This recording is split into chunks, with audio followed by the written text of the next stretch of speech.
Boa noite a todos, a graça e a paz do Senhor Jesus aos irmãos. Nós vamos ler a palavra de Deus esta noite na carta do apóstolo Paulo a Timóteo, a primeira carta do apóstolo Paulo a Timóteo, no capítulo 6. E o nosso pecado capital dessa noite é a avareza. Aliás, deveríamos ter feito um momento de contribuição depois da mensagem. Quem sabe teríamos já um fruto imediato da palavra de Deus quebrando os corações e quebrantando as consciências, abrindo os zíperes das bolsas e dos bolsos. Já estudamos o orgulho, a inveja, a ira e a preguiça. Hoje vamos olhar um pouquinho, porque dá tempo de olharmos apenas um pouquinho, para este chamado pecado capital, a avareza. Diz assim a palavra de Deus, primeira carta de Paulo a Timóteo, capítulo 6, versículo 6. De fato, a piedade com contentamento é grande fonte de lucro, pois nada trouxemos para este mundo e dele nada podemos levar. Por isso, tendo o que comer e com que vestir-nos, estejamos com isso satisfeitos. Os que querem ficar ricos caem em tentação, em armadilhas e em muitos desejos descontrolados e nocivos, que levam os homens a mergulharem na ruína e na destruição, pois o amor ao dinheiro é a raiz de todos os males.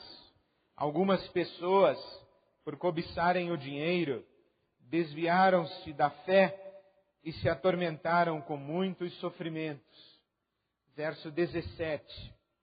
Ordene aos que são ricos no presente mundo que não sejam arrogantes, nem ponham sua esperança na incerteza da riqueza, mas em Deus, que de tudo nos provê ricamente para a nossa satisfação. Ordene-lhes que pratiquem o bem, sejam ricos em boas obras, generosos e prontos a repartir. Dessa forma, eles acumularão um tesouro para si mesmos, um firme fundamento para a era que há de vir, e assim alcançarão a verdadeira vida. Vamos orar? Deus, nosso Pai, nós te pedimos o entendimento da Tua palavra, pois sem o Teu Espírito não alcançamos a Tua verdade, não discernimos a Tua vontade. Por isso te pedimos, pelo Teu Espírito Santo, dá-nos a Tua palavra. Essa Tua palavra que é viva. E te pedimos, atua em nós de tal maneira que a Tua palavra nos encontre em noite de solo fértil e que essa Tua palavra faça diferença em nossas vidas, para a Tua glória. Te pedimos assim em nome de Jesus. Amém. A avareza, do latim avaros, ávidos aeres, ávido por dinheiro, ou ávido pelo cobre, isto é, ávido por dinheiro. Amor desregrado pelo dinheiro e pelas possessões materiais e pelos bens materiais. Apego desmedido às coisas. Isto é a avareza. Por extensão, a avareza é tomada por uma cobiça desordenada por quaisquer bens. E nesse sentido, todo pecado é uma avareza, porque todo pecado é um desejo desordenado por alguma coisa que não deveria ter cativado o nosso coração dessa maneira. Então, qualquer objeto de desejo que se torna para nós um objeto de obsessão é motivo de colocar-nos nesta condição de réus do pecado de avareza. Em sentido genérico, o pecado é desejar desmedidamente aquilo que não merece essa devoção. Por isso, o Santo Agostinho vai dizer que a avareza tem um sentido geral, desejar qualquer coisa, e especialmente do mundo das coisas ou deste mundo, mas num sentido mais específico, como em se tratando da lista dos 7 pecados capitais, a avareza está relacionada absolutamente ao amor ao dinheiro. Observação feita pelo apóstolo Paulo a Timóteo, no capítulo 6, o verso 10. O amor ao dinheiro é a raiz de todos os males. O dinheiro. Sobre isso que temos que falar quando falamos de avareza. Apresso-me em fazer uma observação introdutória e deixá-la de lado porque não será objeto de nossas considerações hoje à noite. É mais comum que se diga que o dinheiro é neutro e que o problema não é necessariamente o dinheiro, mas o amor ao dinheiro. Eu não creio que o dinheiro seja algo neutro. O dinheiro, conforme apresentado na Bíblia Sagrada, se bem o compreendo, ele tem por trás dele um poder agindo. Há um poder que atua por trás do dinheiro e que faz com que o dinheiro, que é algo inanimado, ganhe vida e funcione como se fosse um ser vivo. Aquilo que é inanimado não tem vida, mas funciona como se tivesse vida, como se fosse um ser vivo. Nós podemos chamar bíblica e teologicamente de potestade. Potestade é um ser inanimado que se posiciona em relação a nós como se vida tivesse, como se fosse uma pessoa. Por exemplo, Jesus diz que você não pode servir a Deus e ao dinheiro. O dinheiro, portanto, é algo que reivindica lealdade, fidelidade, quer ser servido por nós. E estas são prerrogativas de seres vivos, de pessoalidades. O dinheiro passa a ter vontades. O dinheiro passa a dar ordens, a fazer exigências. O dinheiro é um ser vivo. Porque por trás do dinheiro há um poder agindo. E este ser inanimado que ganha conotação de ser vivo é uma potestade.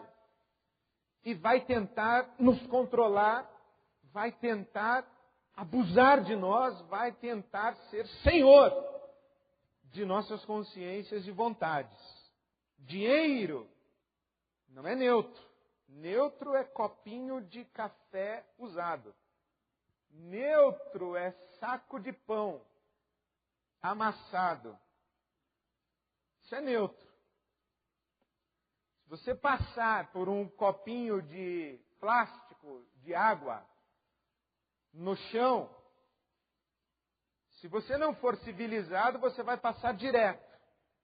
Se você for civilizado, você vai passar, pegá-lo e jogá-lo no lixo. Mas só se você for um sujeito desequilibrado, você vai passar, pegar e colocá-lo no bolso. Mas uma nota de $100, se você passar por ela, se você não for civilizado, for desequilibrado, não for desequilibrado, você vai passar por ela, pegá-la e colocá-la no bolso. Porque copinho de plástico é neutro. Nota de $100 não é um objeto neutro. É só papel. Não é só papel.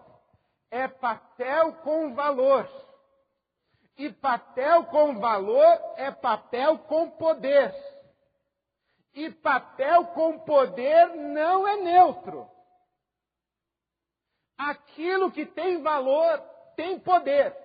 E quando tem valor e tem poder, faz apelos à nossa consciência e ao nosso coração. Chama para si e tenta cativar a nossa devoção. Tudo que tem valor e tem valor, tem poder. Tudo que tem valor, tem poder. Tudo que tem poder, perde a sua neutralidade. Então, dinheiro não é neutro. A Bíblia não diz o amor ao copinho de plástico, porque não é plausível. Mas o dinheiro não. O dinheiro não é neutro. Fecha parênteses. Vamos ficar com a fala do apóstolo Paulo. O amor ao dinheiro é a raiz de todos os males. Já sabemos que ele não é neutro, mas o Paulo não está falando sobre ser neutro ou não ser neutro. Ele está falando que o amor ao dinheiro é a raiz de todos os males. O amor ao dinheiro é este pecado que damos o nome de avareza. Avareza. Avareza é esse pecado que nos empurra a buscar obter o que não temos a qualquer custo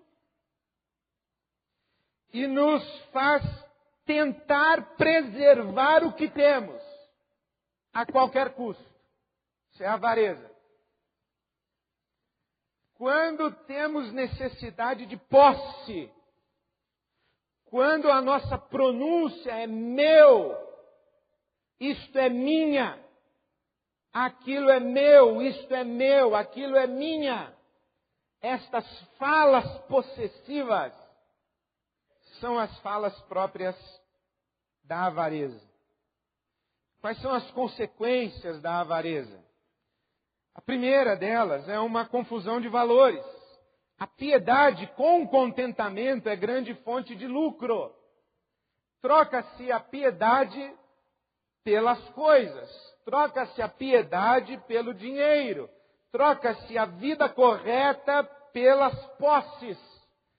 Troca-se a vida íntegra pelo prazer ou possibilidade de possuir e ter. A piedade com contentamento é grande fonte de lucro. Perda do senso de eternidade. Nada trouxemos para este mundo e dele nada podemos levar.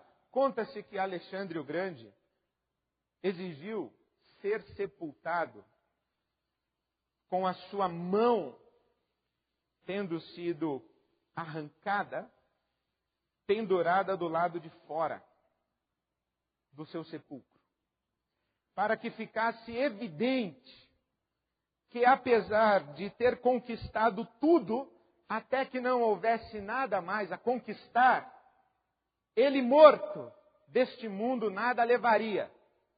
Sua mão pendente, vazia, no sepulcro, indicava: nada trouxemos para este mundo e dele nada podemos levar. Mas nós perdemos o senso de eternidade e fixamos os nossos olhos somente no aqui e no agora. Terceira consequência, um altíssimo grau de exigência para o contentamento. Por isso, tendo que comer e com o que vestir, estejamos com isso satisfeitos. Ora, mas quem de nós é satisfeito tendo apenas o que comer e o que vestir? Nós somos seres desejantes. E a nossa fome não é só de pão. E o nosso frio não é só o do corpo. Existe uma fome da alma e existe um frio da alma, que não é apenas um pedaço de pão e não é qualquer abrigo que nos dá o senso de satisfação. Mas o apóstolo Paulo vai dizer que o amor ao dinheiro nos torna vulneráveis ao ilícito. Aqueles que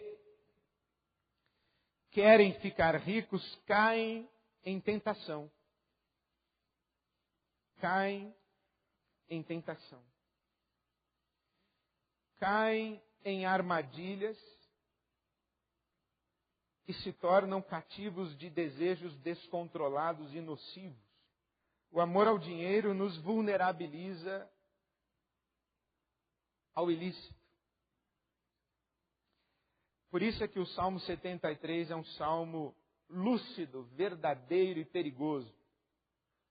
Quando o salmista confessa que, observando a prosperidade dos homens injustos e maus, e a aparente vida boa dos injustos e maus, diz o salmista, os meus pés quase resvalaram, quase tropecei, quase caí, porque prestei atenção demais naqueles que ilicitamente possuíam e me deixei encantar e enamorar pelas suas posses.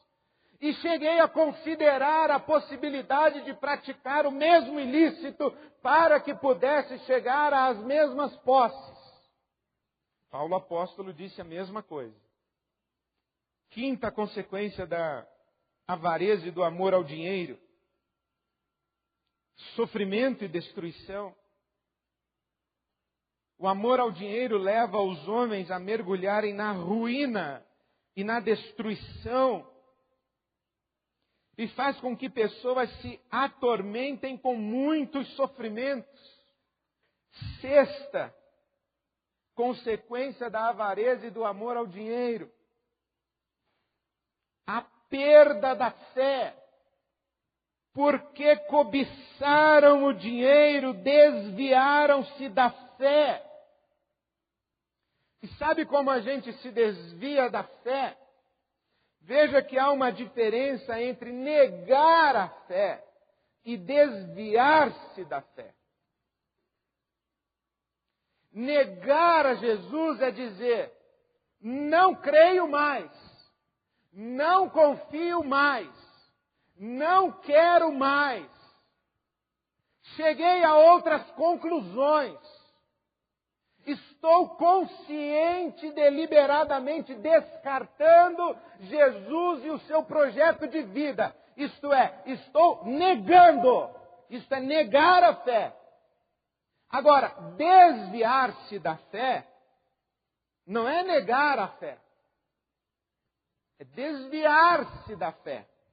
É encontrar atalhos, descaminhos, desvios, é sair do caminho reto, é tentar andar na mesma direção, mas por rotas alternativas e convenientes.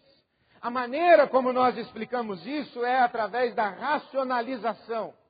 Quando eu começo a tentar justificar que o ilícito é lícito, começamos a tentar encaixar os nossos desejos descontrolados, as nossas conveniências mesquinhas, os nossos interesses melindrosos, numa pauta de fidelidade a Deus e de compromisso com a palavra de Deus. Vamos criando situações de distorções mínimas, pequenas,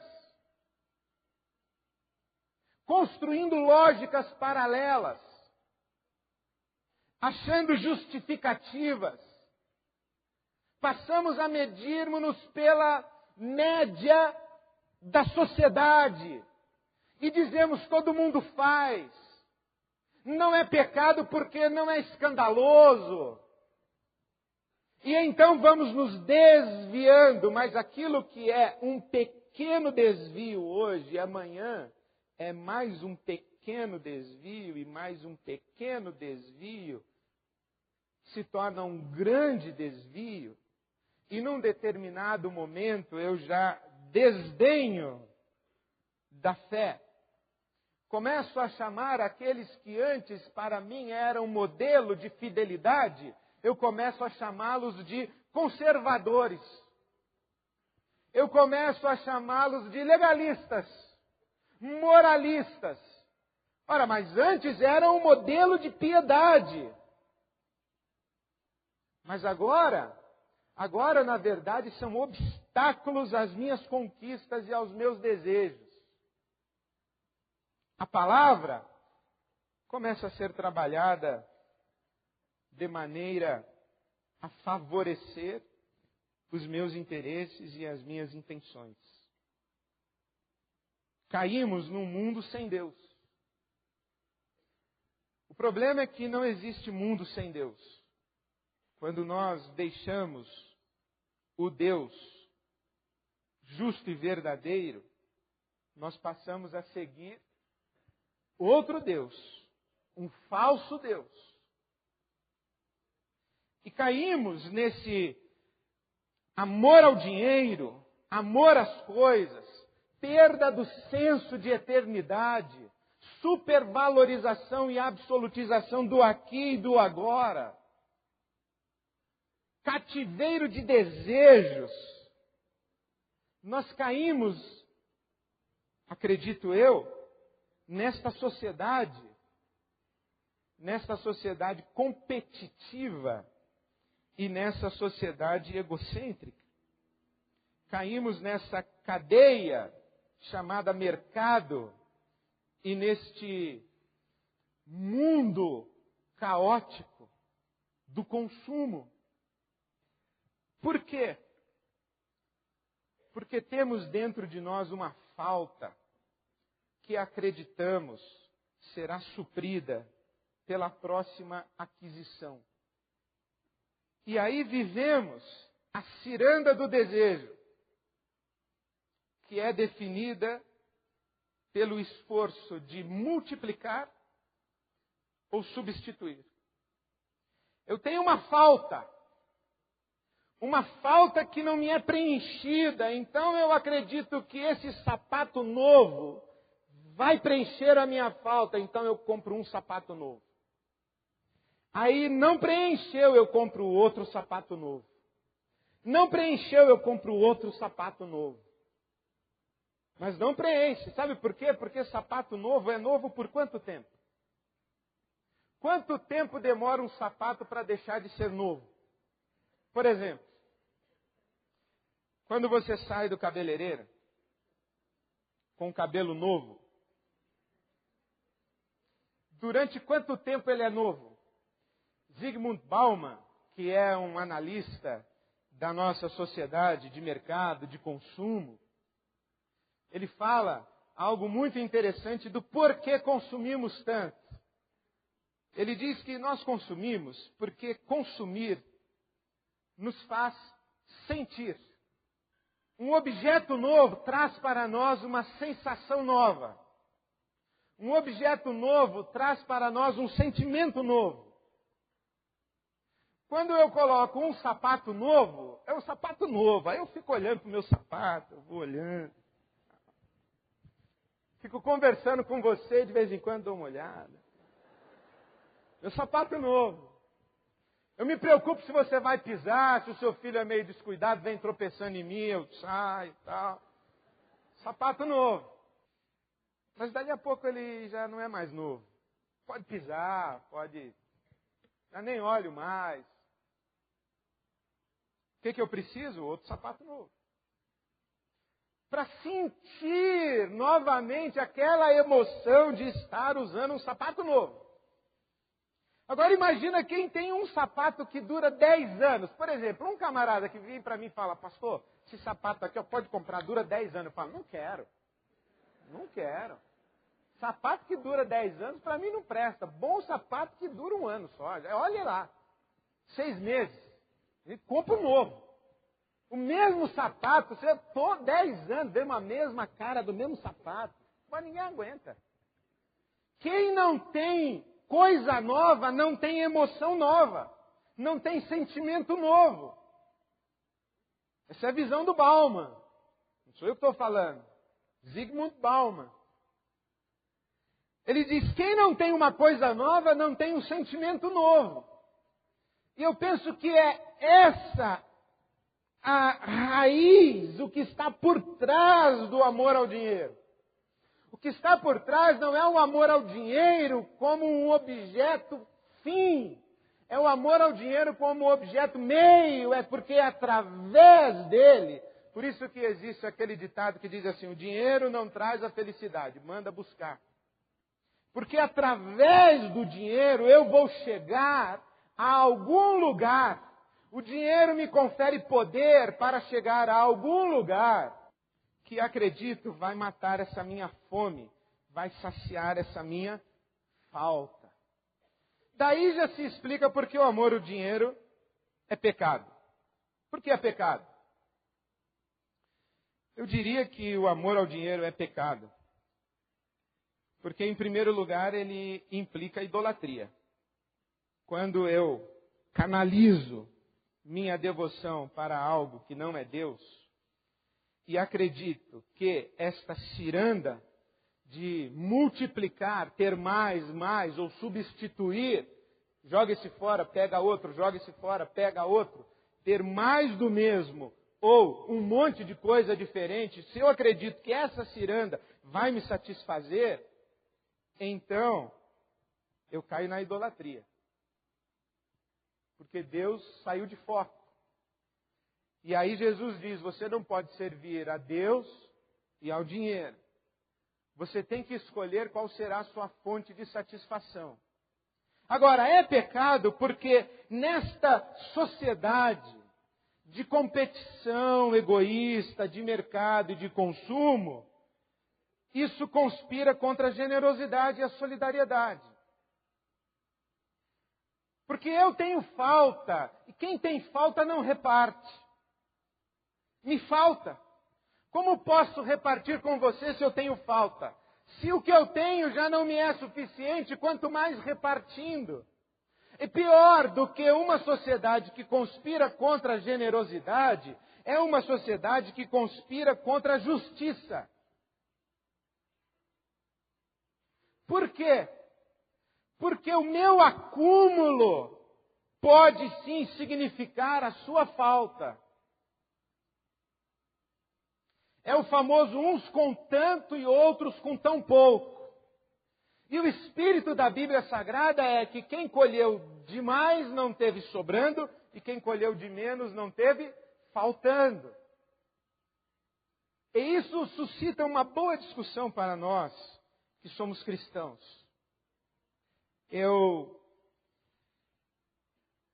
aprendi com minha professora de missões e antropologia que a diferença do cristianismo é que nós não pregamos que todo mundo tem que ter igual. O que nós dizemos é que ninguém pode ter faltando. Essa ideia de que todo mundo tem que ter igual não é cristã. Pode ser comunista, pode ser socialista, pode ter transfundo marxista, mas não é cristão. Ter igual não é um conceito cristão. O conceito cristão é ninguém tem faltando. Ninguém tem faltando. Alguns colherão de mais, outros colherão de menos. Mas quem colheu de menos não pode ter faltando. Não é justo que numa sociedade de abundância alguns tenham falta. E por que numa sociedade de abundância alguns têm falta? Porque aqueles que têm muito e têm sobrando, não acreditam que têm suficiente. Então não repartem, não se comprometem com a justiça, porque vivem da mentalidade do acúmulo, do mais.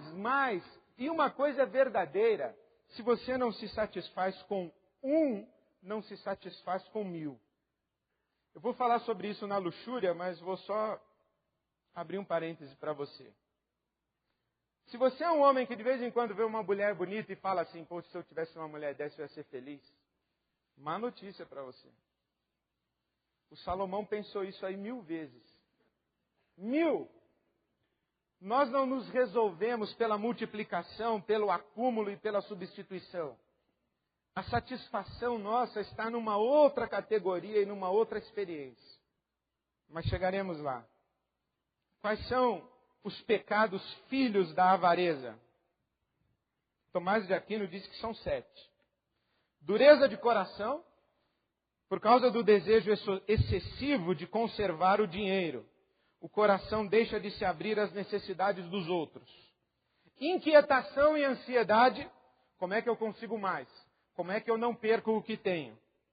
Violência, para tomar posse de um objeto de desejo pela força. Embuste, engano, para tomar posse de modo disfarçado pela artimanha. Perjúrio, fraude e traição. Dureza de coração, inquietação, violência, embuste, perjúrio, fraude e traição. Tomás de Aquino. Mas eu fico só com 2.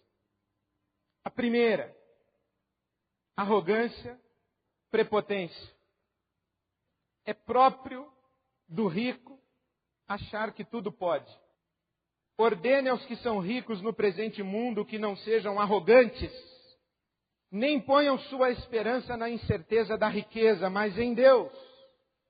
O dinheiro traz essa falsa ilusão de que a gente tudo pode.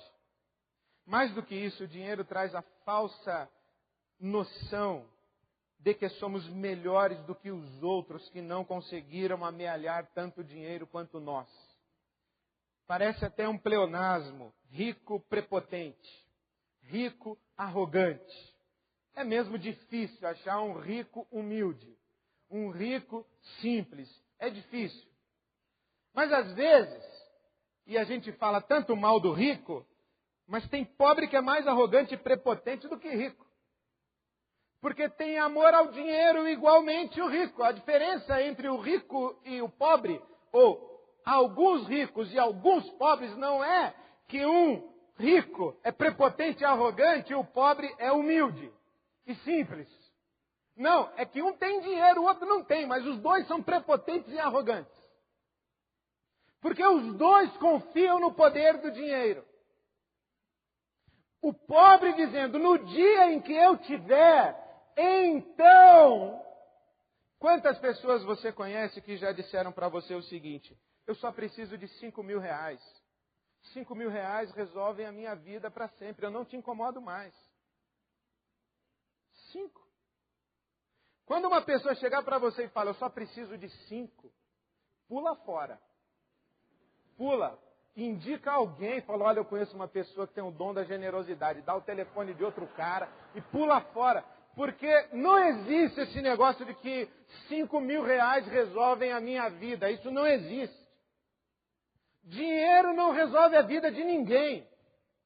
Pecado filho do pecado capital, avareza, arrogância e prepotência. Mas esquece quase tudo que eu falei até agora. Pode jogar fora. E fique com esse pecado da idolatria. A idolatria. Esse camarada aqui é extraordinário, eu não faço ideia quem seja ele. Eu já citei da outra vez. Encontrei outra citação dele, eu vou descobrir ainda quem é esse cara. Peter Crift. Ele disse, quando uma criatura é tornada a Deus, ela se torna um diabo. Quando uma criatura é tornada a Deus, ela se torna um diabo. Quando uma criatura é tornada a Deus, ela se torna um diabo. Paul Tillich é um teólogo, esse eu sei quem é. Gosto muito dele. Teólogo alemão, ele diz o seguinte, que quando você pega alguma coisa que é penúltima e coloca em status de última, você caiu no pecado da idolatria. Aquilo que é último na sua vida é o que dá sentido à sua existência. É o que dá significado à sua existência. É aquilo que faz você se realizar como pessoa, como ser humano. É aquilo que lhe confere a dignidade que transcende ao seu túmulo. Isso é último. E o Tillich diz o seguinte, que isso que é último só pode ser Deus. O que é penúltimo, que você quer dar sentido à sua vida através de algo que é penúltimo, isto é, que não é Deus, este penúltimo é um ídolo. E se é um ídolo, logo, logo vai se transformar num diabo. E se vai se transformar num diabo, vai fazer você sofrer sim. Voluntária ou involuntariamente. Por quê? Porque se para ser realizado na vida, eu preciso, dependo, em termos absolutos, da mulher que eu amo, no dia em que eu perder essa mulher, o sentido da minha vida se vai. No dia em que Deus a tomar para si, e que eu a perder, o sentido da minha vida se vai. Por mais que eu ame a minha esposa, ela é penúltima. Eu não posso dizer, não posso viver sem você. Não consigo viver sem você. A minha vida sem você não tem sentido. A minha vida sem você não faz significado algum. Eu prefiro morrer do que viver sozinho sem você.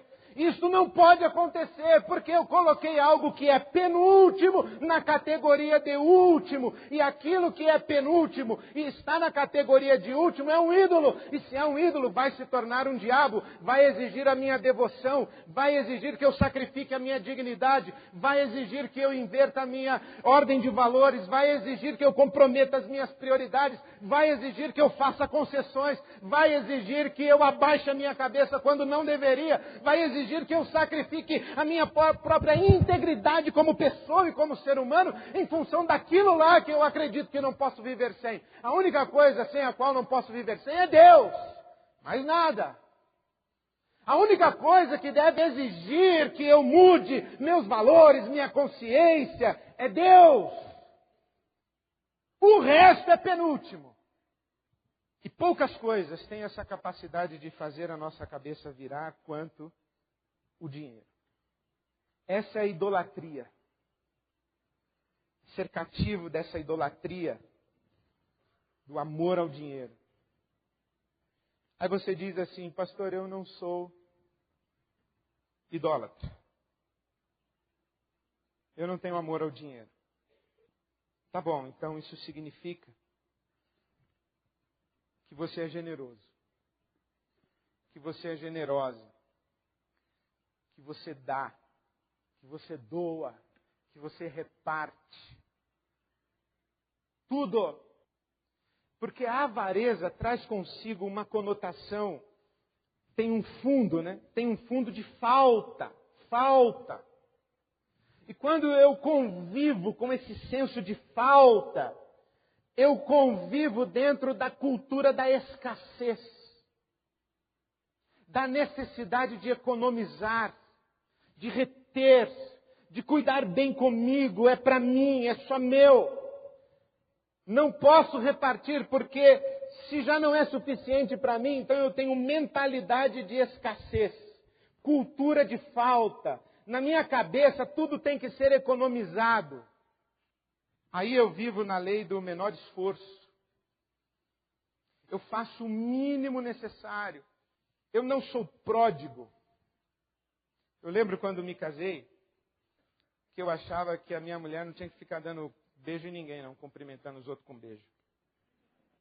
Porque um beijo a mais em você é um beijo a menos em mim. Você fica aí no telefone com a sua irmã, não tem tempo para mim. Você fica cuidando dos outros, mas não me dá atenção. Você reparte com as crianças, mas e eu? Fico aqui. Seus filhos é que são a prioridade. Sabe o que é isso? Mentalidade de escassez. Cultura de falta. Avareza. Não dê para mais ninguém.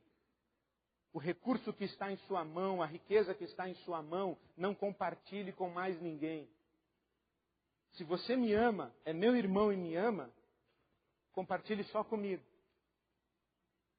Como você foi contar o seu segredo para outra pessoa e não para mim? Como você compartilhou isso com ela? Como você disse isso para ela? Por que você deu para ela? Por que você foi na festa dela? Você não sabe que eu não gosto dela? Por que você foi no aniversário dela? Avareza, mesquinhez, cultura da falta. O oposto da avareza é a generosidade. Porque na matemática de Deus, os recursos, eles se multiplicam quando compartilhados e doados. Não quando retidos. Na matemática de Deus, quem tem mais é quem mais dá. Não é quem mais retém. Eu insisto. Deus não é a favor da poupança. Deus é a favor da partilha. Como a gente vive num mundo em que não há partilha, a gente inventa a poupança. Para se garantir no futuro com a poupança. Por quê? Porque a gente sabe que lá na frente, quando a gente precisar e não tiver poupança, não vai ter ninguém para partilhar com a gente. Então nós inventamos o mundo e fizemos o mundo à nossa maneira. Então eu preciso ter para ter segurança. Eu preciso ter para ter mais. Eu preciso ter para ter prazer. Eu preciso ter para ter satisfação. Eu preciso ter para que essa minha falta e esse meu vazio sejam preenchidos. Deus está dizendo, você quer preencher o seu vazio, a sua falta? Dê, compartilhe, reparta. Coloque em circulação tudo. Tudo, faz girar.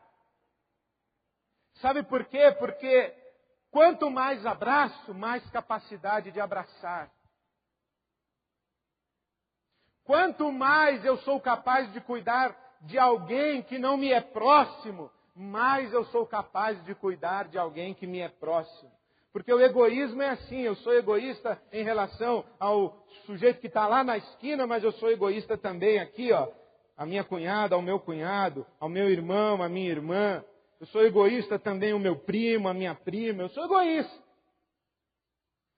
Porque eu sou egoísta, não é que eu sou egoísta nessas relações.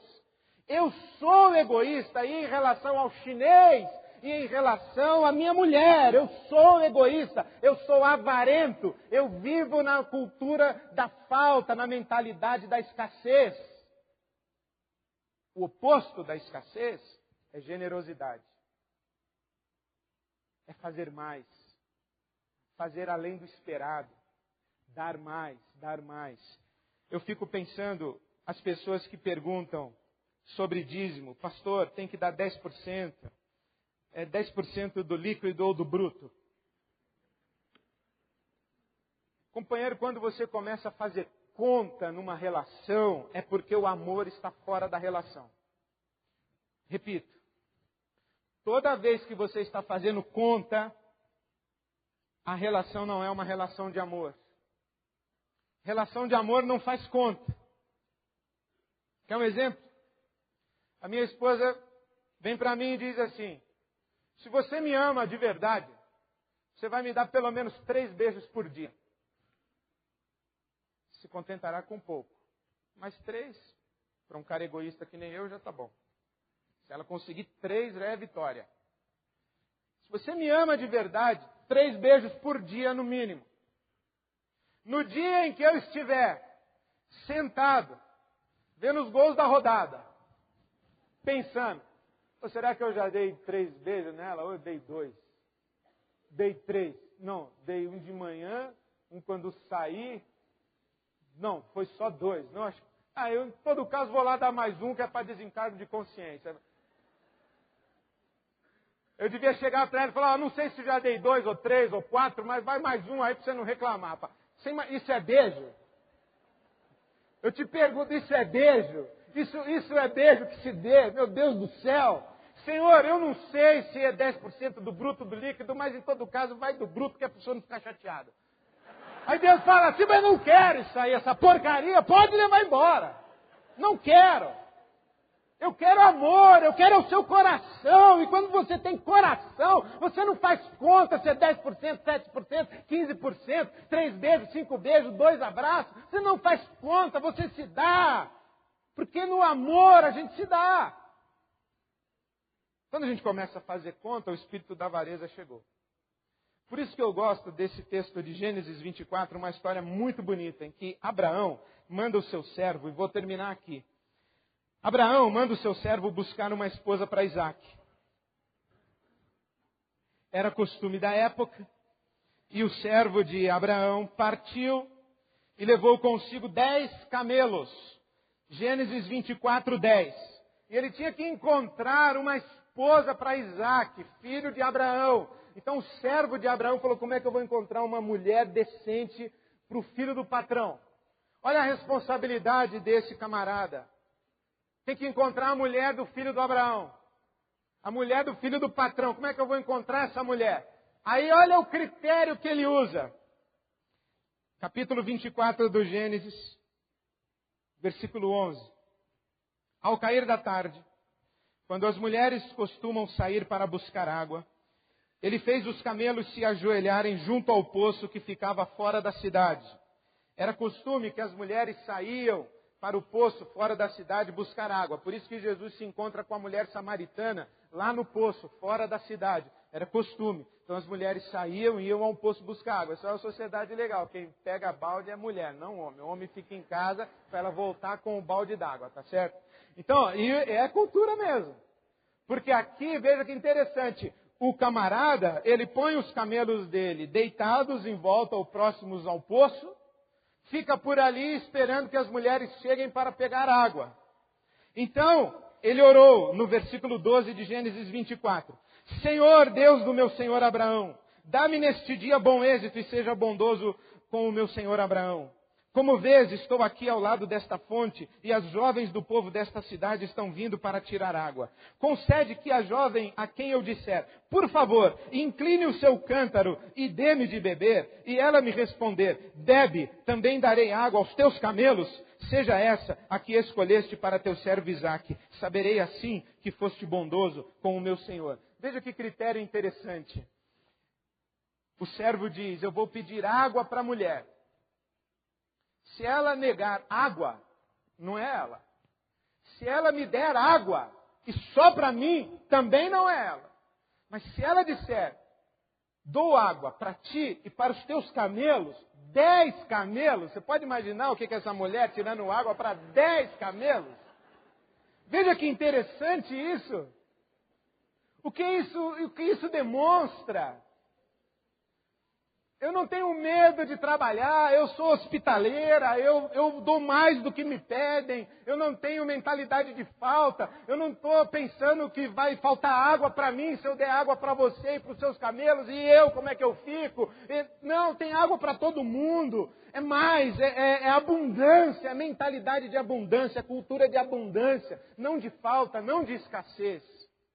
Eu fico a considerar se toda a nossa aparente abundância da nossa sociedade não é de fato uma grande mentalidade de escassez.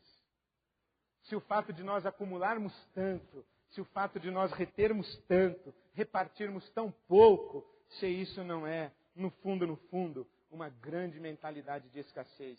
O sujeito que Jesus fala, que tem celeiros guardado para viver sem precisar mais trabalhar, se ele realmente tem abundância, ou se realmente no coração dele não está um profundo senso de falta. Porque quem tem certeza de ter, não precisa reter. Quem tem certeza de que não vai lhe faltar, não precisa sonegar.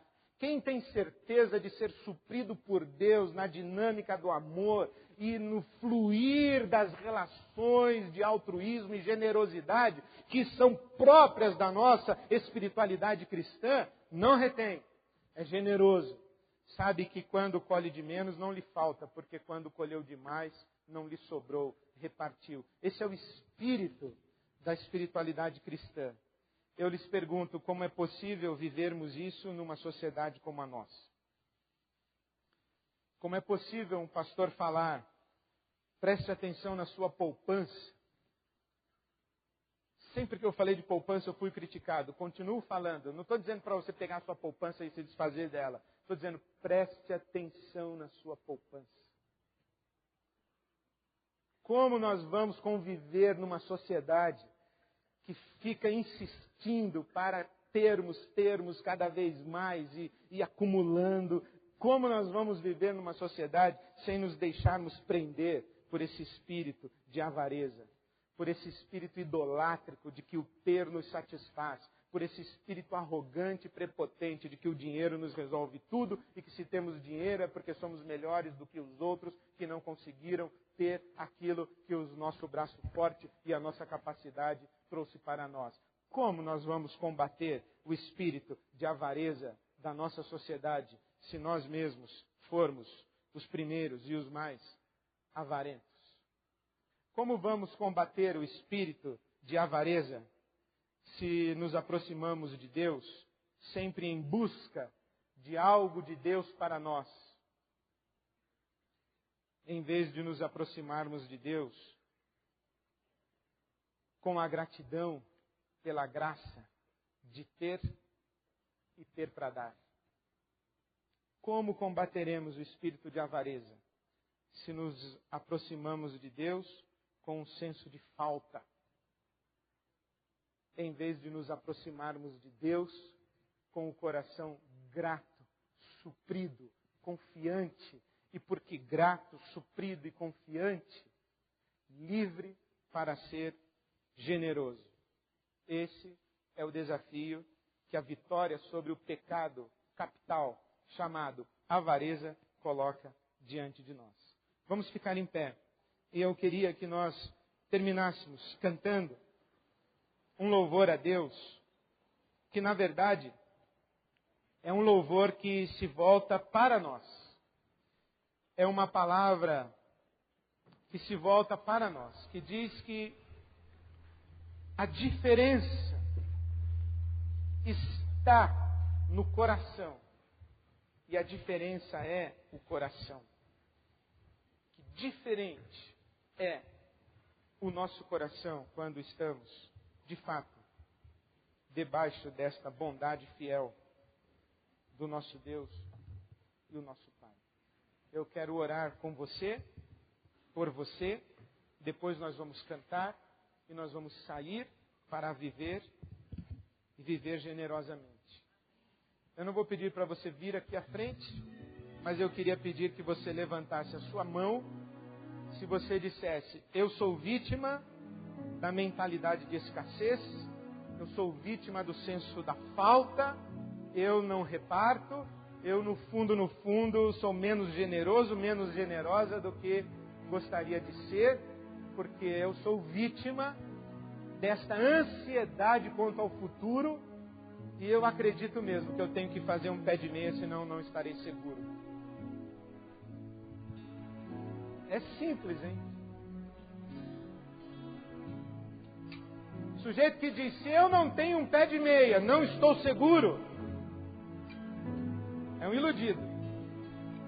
O sujeito que diz: eu tenho um pé de meia, estou tranquilo, é um iludido. Então, talvez seja simples. É o teste do pé de meia. Você pode dizer assim: a minha confiança está em Deus, e eu confio tanto em Deus, que o que eu tenho eu dou, eu reparto, eu compartilho. Mas talvez você seja vítima do medo, da ansiedade, e viva escravizado por esse senso de falta, e algo vai me faltar, e algo me falta sempre. E isso gera em você um coração avarento, uma consciência avarenta. Você quer se livrar disso? O caminho é a generosidade, e eu gostaria de orar por você. Levanta sua mão, deixa eu saber. Deus abençoe vocês. Vamos orar. Deus, nosso Pai bendito, nós te damos graças pelo tão grande amor com que o Senhor nos amou. Te damos graças porque o Senhor nos amou tanto que nos deu o seu Filho. E juntamente com o seu Filho nos deu também todas as coisas. Te damos graças, ó Pai, e louvamos o teu nome, porque fomos abençoados com todas as bênçãos espirituais em Cristo Jesus. Pai, nós te pedimos perdão de tantas vezes quanto perdemos de vista as riquezas que temos prometidas e as tuas promessas. Nós te pedimos perdão pela nossa ansiedade, pela nossa avareza, pelo nosso egoísmo. Te pedimos perdão pela nossa arrogância, pela nossa prepotência. Te pedimos perdão, ó Pai, pela nossa falta de generosidade, pela nossa fraqueza solidária. Te pedimos perdão, ó Pai, por esse vazio que insistimos em tentar suprir com aquilo que não é o teu amor derramado sobre nós. Por isso te pedimos, Pai, tem misericórdia de nós, toca sobre nós. Especialmente, livra-nos do medo da falta, livra-nos do medo da escassez, livra-nos dessa mentalidade de falta e de escassez e dá-nos um espírito de abundância, dá-nos um espírito de generosidade, dá-nos um espírito de abundância e de fartura na comunhão para a tua glória. Te pedimos assim, Pai, livra da ansiedade e do medo aqueles que são cativos, livra da prepotência e da arrogância aqueles que são altivos. Tem misericórdia de nós, ó Pai. Despede-nos seguros, despede-nos confiantes, despede-nos, ó Pai, solidários e generosos. Nós pedimos assim para a glória do teu nome. Dá-nos esse coração que é o teu coração. Dá-nos esse coração que faz toda a diferença, o teu coração. Assim te pedimos, ó Pai, para a tua glória e com gratidão, em nome de Jesus. Amém.